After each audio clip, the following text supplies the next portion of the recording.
Hello and welcome to the Scientology Mini Project on YouTube with your host, Jeffrey Augustine. I wanted to do a catch up today on the protests over this weekend and some notes on Danny Masterson. So, where to begin? Well, I've confirmed that Danny Masterson, Scientology are being told that he was declared a suppressive person. And I had a discussion over the weekend. Uh, Live with Mike Rinder, Mark and Claire Headley.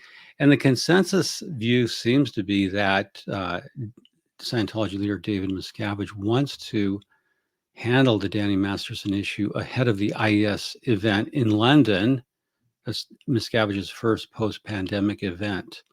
Something I want to note on, I have an iTunes channel. I did a lot of podcasts 2014, 2015, 2016. And one thing I wanted to note, there have been some comments that uh, that Danny Masterson, if he were disconnected somehow, that could affect other people in the church. But one thing when I was doing a lot of my podcasts in 2014, 2015, 2016, people would often comment.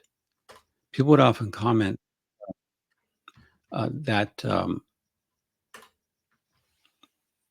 oh, Wayne's World, hi.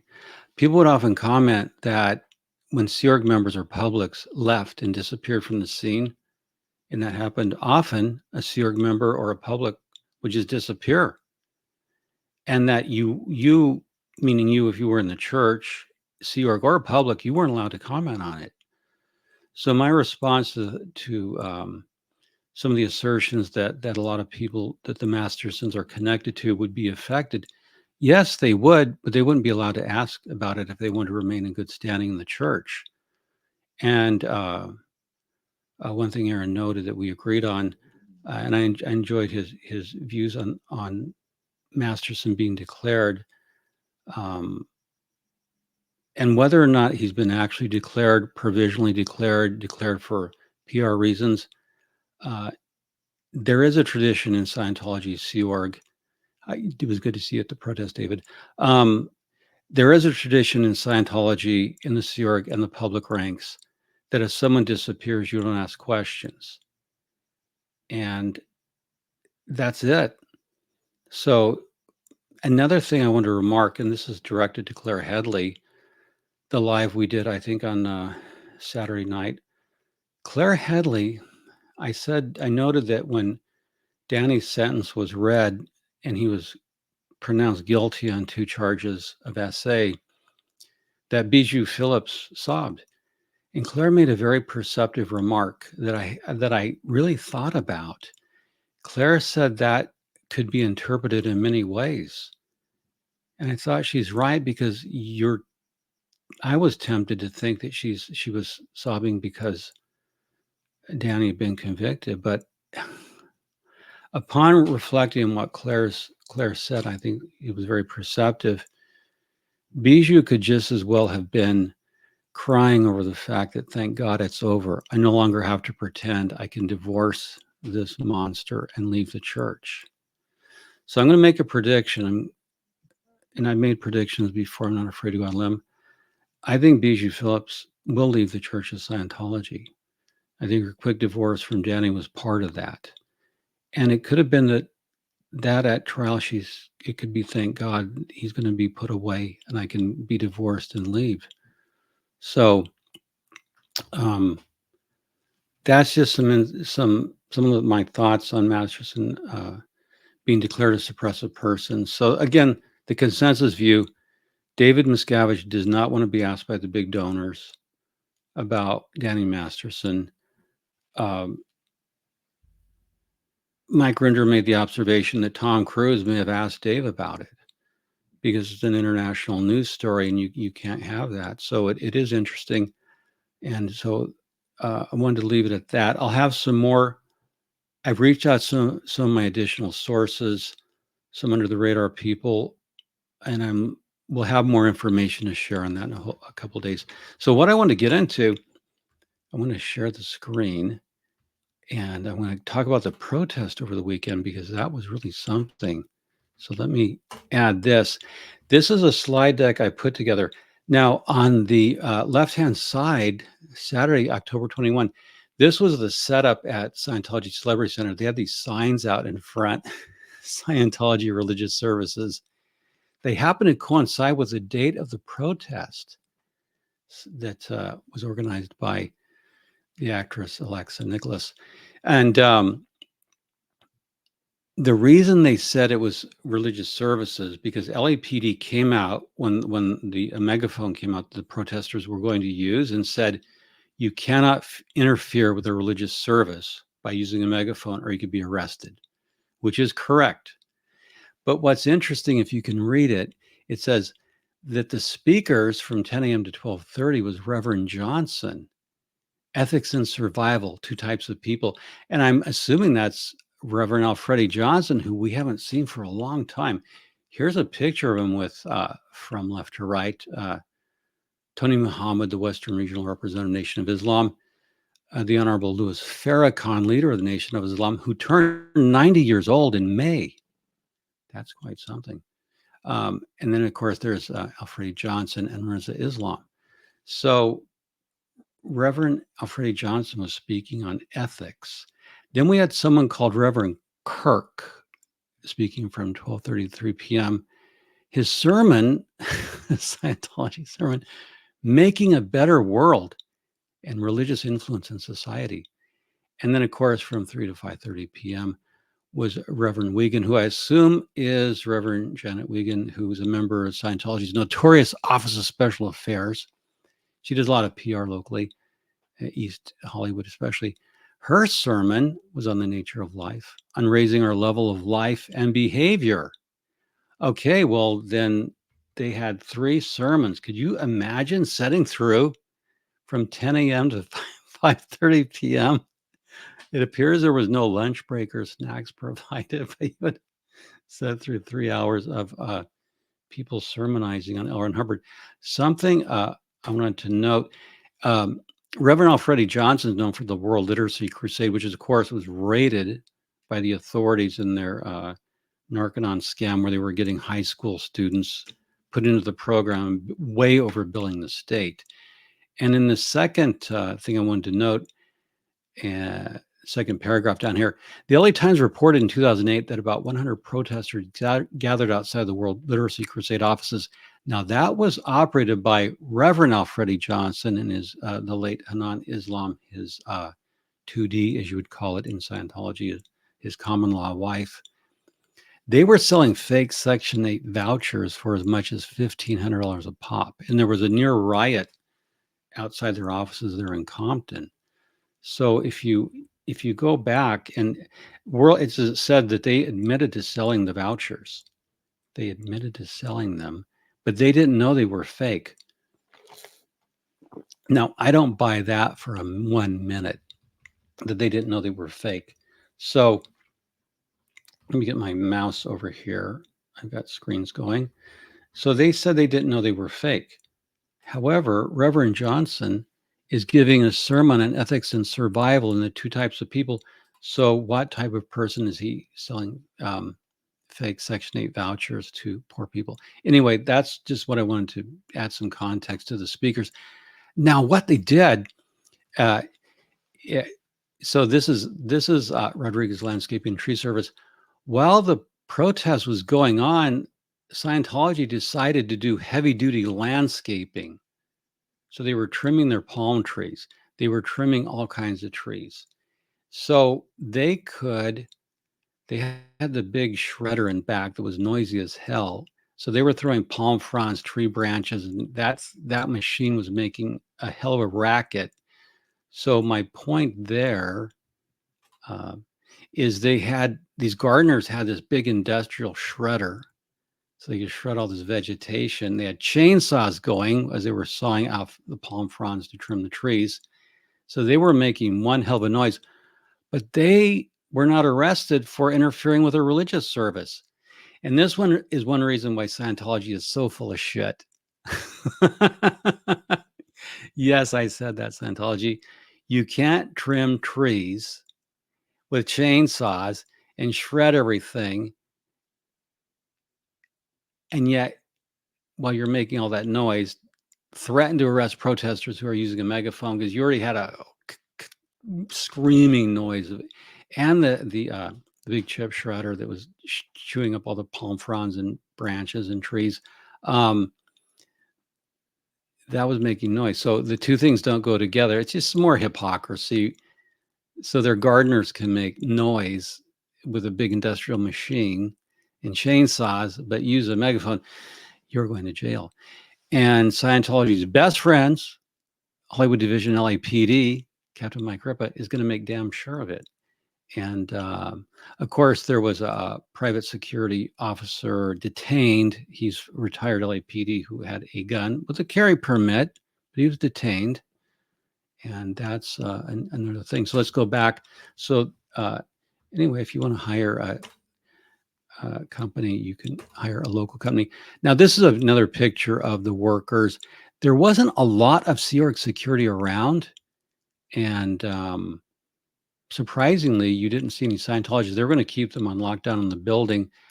So there wasn't a lot of the usual Scientology Sea Org on bicycles. You know, there's security guards that ride around with the walkie-talkies trying to menace people. They're not really menacing. They kind of just look stupid.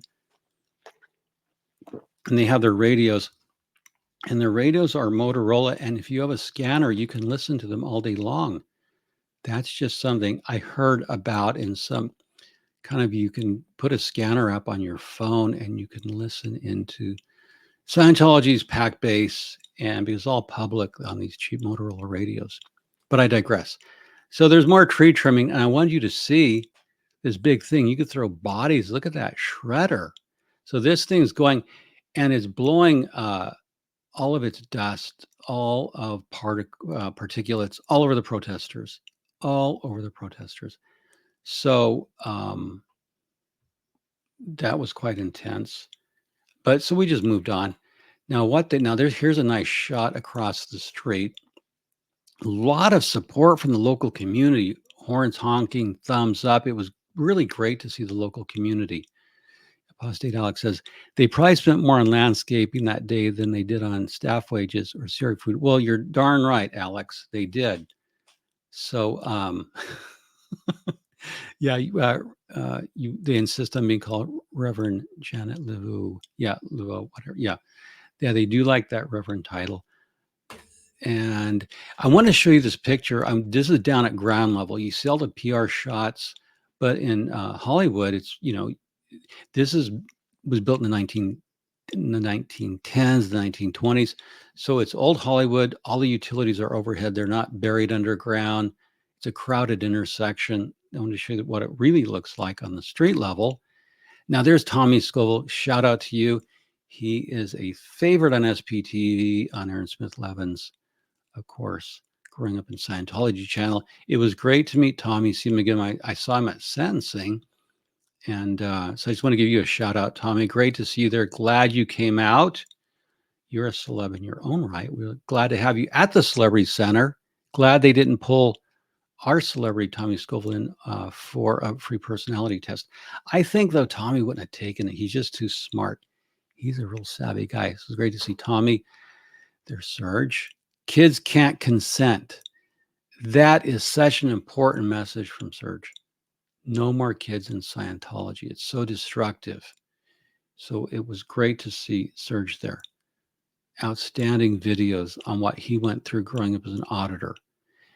And as I told it, Serge, very few things scare me in life, but the idea of, him in a room, locked in a room with him and an e-meter when he was in the church, that would terrify me.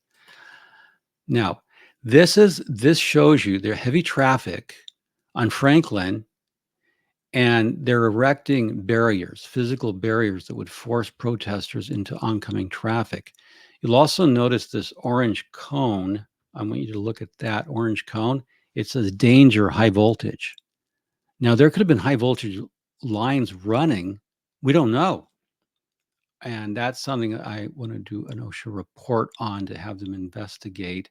This is LA Lighting. So I don't know what they were doing with the electrical or why that danger high voltage sign was knocked over, why there was such callous disregard for human life. And they did do that by erecting barriers that would force you to walk into the street to create choke points. So Scientology was acting in a very hostile manner toward the protesters by putting their very lives in danger. And I have plenty of photos. There's La Poubelle. Of course, that was the favorite restaurant of Donkey Punch, DJ Donkey Punch Masterson. Oh, yes, apostate Alex knows in the comments. Disturbing a religious service with noise. Yes, they're going to, the building works next to their auditing room. That is correct. That is correct. But they're so contradictory about everything.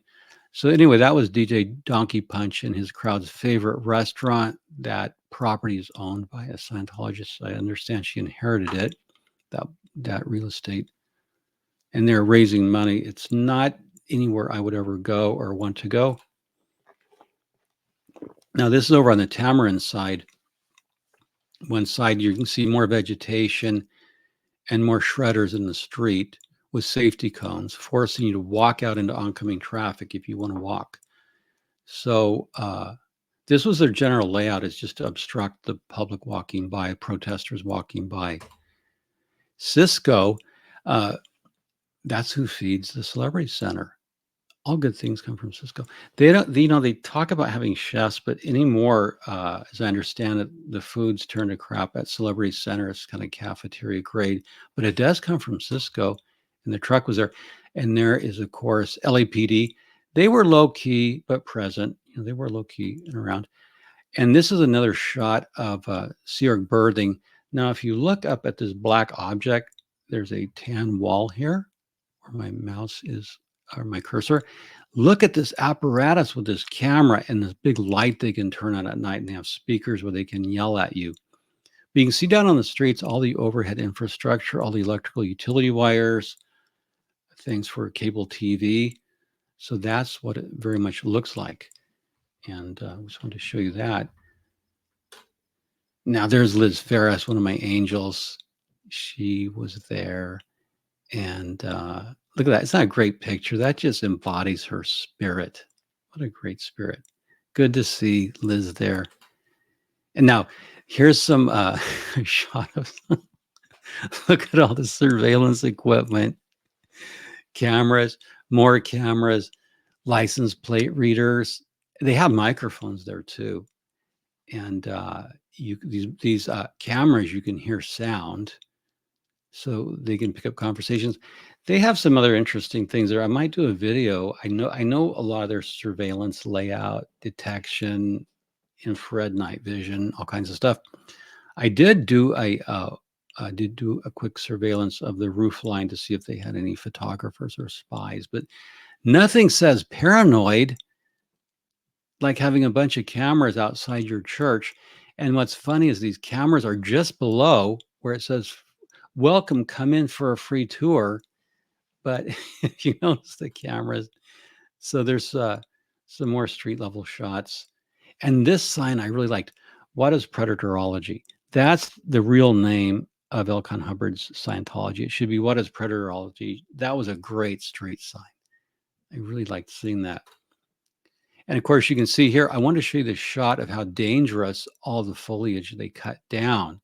You can see Lara FM with her proudest peace sign, but you can see the car coming into her.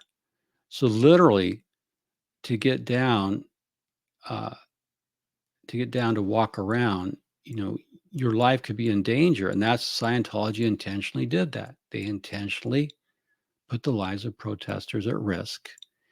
Very hostile message.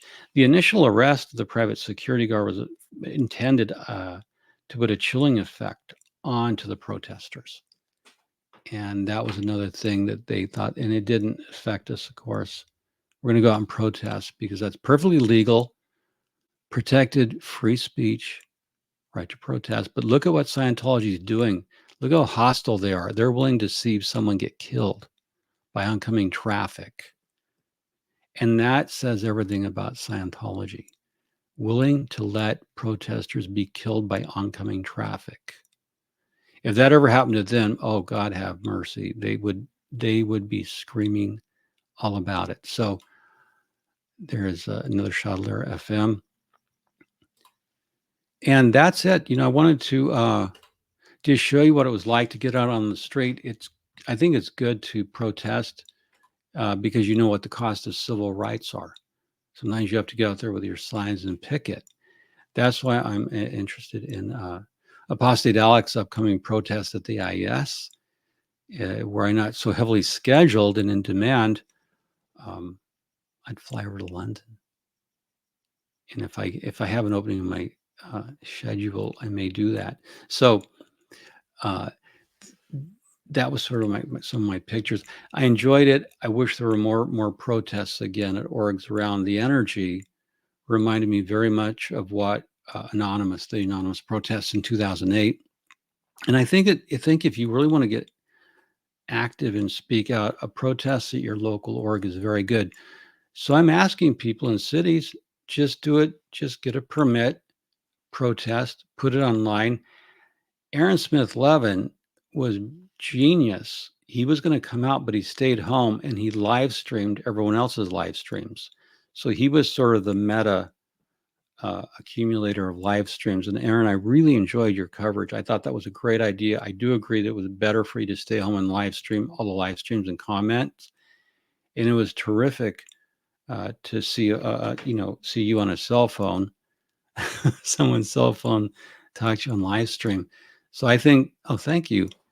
Thank you, witness. Yeah, I have a lot of photos. I like photographing. I have photos of right after the protests here in LA for Black Lives Matter, where the cult boarded up they boarded up all of their orgs with plywood and kept them locked down. They were protecting their real estate. That's what they're really about. So something I want to share. Let me share a screen here. So just give me a minute. Share screen. Okay, now something I wanted to make a comment. Okay, let me share this. Okay, now this is from my Scientology money project. And there was a comment. I put a term of art when I was sharing about Danny being declared in my blog post. Now, you can just Google this, Goldenrod Rage. This is one hell of an angry SP declare. This was a piece I posted December 1, 2022. You can just use the search engine on my blog to find it.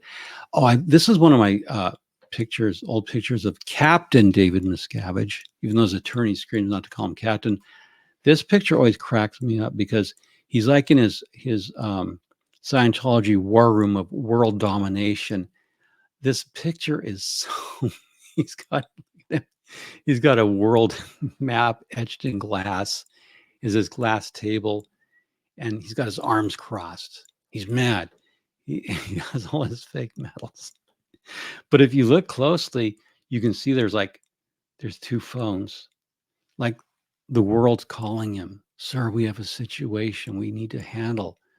And then there's actually a little microphone you can see right there, this microphone. And like, what's Miscavige going to sit there in his little chair, all 5'1", with his pompadour, and he's going to use his microphone to give orders to the world? The ego of this, the hubris, this is such a stupid picture. It's almost like I wish Saturday Night Live would do another sketch on Scientology, but build it around David Miscavige in his war room of Scientology global domination, where he has a microphone where he can give orders to all his millions of minions across the globe. Anyway, Scientology. This is a copy of an SP declare. Now, this is a writ of expulsion confirmed. So sometimes I have seen goldenrods. They're usually called SP declares.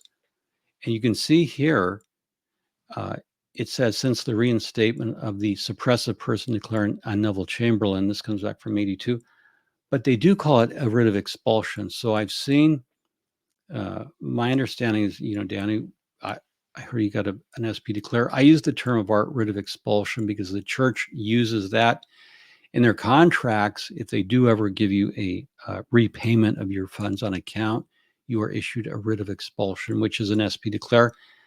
Generally, it's SP declare, but you will see goldenrod that does say writ of expulsion. So I suppose it's what the lawyers write. And this is an interesting goldenrod to read.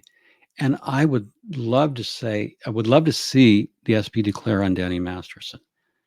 I'd love to see what it says, um, because there is policy. And of course, here in red, L. Ron Hubbard says, quote, "We're not playing some minor game in Scientology. It isn't cute or something to do for lack of something better. The whole agonized future of this planet, every man, woman, and child on it, and your own destiny for the next endless trillions of years depend on what you do here and now with and in Scientology. This is a deadly serious activity. And if we miss getting out of the trap now, we never have another chance." That is so dire. That is so dire. That's why Scientologists take themselves so goddamn seriously. It's a deadly serious activity. Wow. So there you go. But that was an SP declare that was reaffirming a writ of expulsion. So that term's used interchangeably. And let me look at something else here. Now, just give me a minute here because I'm doing a live. Okay, so that is very interesting. And if I gave, like I said, Aaron is looking for more confirmation from people at Flag. I'm looking for more confirmation, Flag, Celebrity Center. And we want to hear what I'm trying to get is to the bottom. I actually think Danny Masterson, my opinion is that he was actually declared a suppressive person, and that there's LRH policy. That's L. Ron Hubbard for all you new Scientology watchers. If you want to act like a hipster in Scientology, call him Ron or LRH. So anything, email me. You can reach me through my blog. So I think, that I think he has been declared, and that we're going to hear more in the next, week or two. But Bijou divorcing so quickly certainly argues for the fact that, and I'm sorry what she's going through, but I think she resigns from Scientology. Now, I promise you some notes on good Entheta. Entheta in the Church of Scientology means interbulated theta. So theta is good, but not when it's interbulated. And that's a made up Scientology word, interbulated theta. So basically, good and theta, it's just a play on words because to Scientologists, and theta is not good, but interbulated theta. So I'm looking forward to issuing an article I've been sitting on for a long time. I have some information. It's related to Scientology and money, and I hope to be able to release some news probably within the next 2 weeks. I've got some additional 990s I want to share. I want to go through some finance and some structure. In my deep dives in my research, I've got some new information that suggests to me that Scientology is not having any problems with finance, at least not in the United States. But overseas, it does seem, and Apostate Alex has covered this in his blog. Yes, win or die in the attempt, Alex. That's what LH says. Win or die in the attempt. Oh, Liz Ferris. Hi, Liz. The protest went very well. Took my voice, but yeah, you could. There was so much at the protest. There was so much street noise. I was there with my lovely wife, Karen, and there was so much street noise because you're right there on the street. There's but there's a vitality and an immediacy and an energy that's so exciting. And that's why I'm urging people to do it in other cities. Go do it in New York, Boston, Clearwater. Do some protests out on the street. Get your blood circulating. Makes you feel like a real SP, like you're doing something. You're not just watching YouTube, you're out there with a sign. And you see the cost of civil rights is to get out in the streets. Cops might show up, but they're not going to arrest you. You behave, you know, put your manners in around the police, you'll be fine. So the good Entheta is I think Scientology is having some trouble financially overseas. And like I said, apostate Alex, question, how much do you think the Daily Mail would pay for a close-up of little Davey's face when he gets their legal papers? I think they would pay a lot of money. um, I don't think they would get a question. I think David Miscavige would be hiding behind Larice Hensley Smith's skirts, or he'd be hiding behind the skirts of Monique Yingling. Because you see, David Miscavige has no balls. He can't confront it. He has to always be in hiding. So, to be very serious, he's in hiding. He won't come out. He's afraid. So, all he can do is rage and throw money at problems. So, they'd pay a lot. I'd like to see that picture too. So, yeah, I think the protest was amazing, Susie Q. Everyone was so brave. I was so glad to see two of the Jane Does there. It was really good to see them. I was so proud of their courage in coming out on the street. I was so proud of them to come out because you knew what it took after what they had been through. That's why I'm urging more street protests. That's one of the reasons I want to do this live tonight. It will energize you. I promise you. It will let you know why we do what we do. When you see Scientology up close and personal, when you get at the org level, you see them trying to force you into oncoming traffic, get the local cops to harass you. When you see all the things they do to stifle protests and free speech, and you're out there on the sidewalk with a sign, and you're with your friends, former members, former publics, former Sea Org, and we're telling the public about this deranged, dangerous cult. Yeah, it makes it all worth it. So SPTV, I think, has to mobilize and take it back onto the streets. It's not hard to do, but just make sure you get permitted and you do it properly. Make sure you do it legally. And I think if we do that, that's an appropriate action to take, especially as we move forward, and then live stream it. Because Scientology has such a big problem with SPTV. They couldn't keep up with this protest. They couldn't handle it. And it was good to get out there. And I look forward to doing one on Big Blue, Pack Base, they call it. I look forward to doing one there. So anyway, for the Scientology Money Project on TV, for take two, for the Scientology Money Project on YouTube, this year host Jeffrey Augustine. For myself and my wife, Karen De La Carriere, we thank you for watching. And I will hopefully in a week or two have some interesting financial news on the Church of Scientology. And that's the teaser I leave you with. So we're going to leave the stream. Thank you for your comments, and I'll see you next time.